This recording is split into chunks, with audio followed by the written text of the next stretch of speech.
ابن جوزی نے لکھا ہے سینکڑوں سال پہلے، آج کے کسی عالم کی بات بتاتا تو لوگ انکار کرتے، سینکڑوں سال، کہتے ہیں بلخ میں قحط پڑ گیا، لوگ ہجرت کر کے سمرقند آ گئے، ایک سیدوں کا خاندان بھی آیا، ایک ایسی خاتون بھی آئی جس کے ساتھ 3 بیٹیاں تھی، بیٹا بھی کوئی نہیں، خامند فوت ہو گیا، مسجد کے ساتھ مہمان خانے بنے ہوتے تھے، وہاں اس نے بچوں کو ٹھہرایا اور نکلی سمرقند میں کہ کوئی آدمی مل جائے اور اس سے کہوں کہ تھوڑی سی مدد ہو۔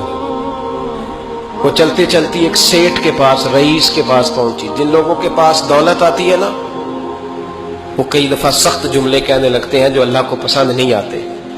وہ سیٹھ کے پاس گئی تو جا کے کہنے لگی میں غریب ہوں، پریشان ہوں، بلخ میں قحط ہے، سارا زمانہ جانتا ہے، تو میں اس لیے سمرقند آئی ہوں، بیٹیوں کا ساتھ ہے، نہ رہنے کو جگہ ہے، نہ کھانے کو روٹی ہے، نہ پہننے کو کپڑا ہے، مہربانی کر تھوڑی مدد کر۔ کہنے لگا ہو کون؟ تو اس سید زادی نے کان آگے کر کے، ہاں کسی کے بھی حالات سخت آ سکتے ہیں، اللہ سے ڈرنا چاہیے، کان آگے کر کے نہ کہنے لگی میں سید زادی اور یہاں میرا اپنا کوئی نہیں، مہربانی کر۔ تو وہ سیٹھ صاحب، چودھری صاحب کہنے لگے مجھے کیسے پتا چلے گا تو سید ہے؟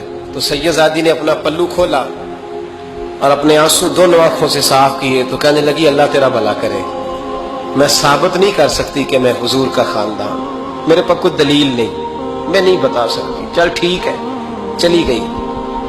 کسی نے بتایا کہ یہاں ایک یہودی بھی رہتا ہے، وہ بڑا سخی ہے، یا آتش پرست ہے، یا پارسی ہے کافر غیر، سخی بڑا ہے۔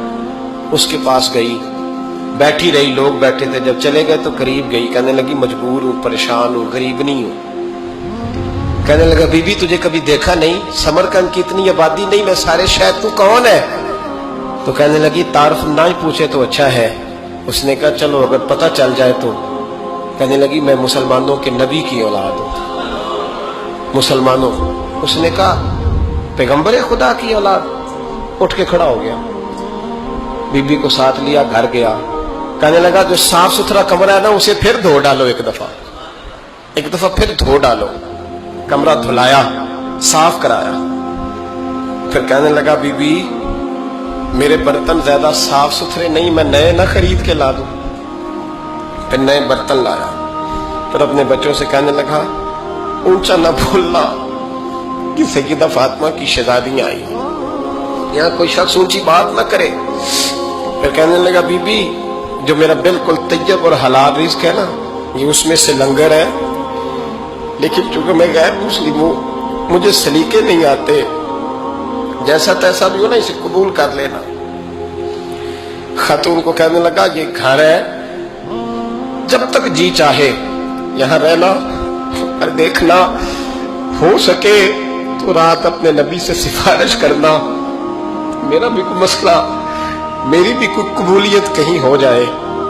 وہ مسلمان کہلانے والا رات کو سویا، کہتے جنت سجی ہوئی ہے، لوگ جنت میں جا رہے ہیں،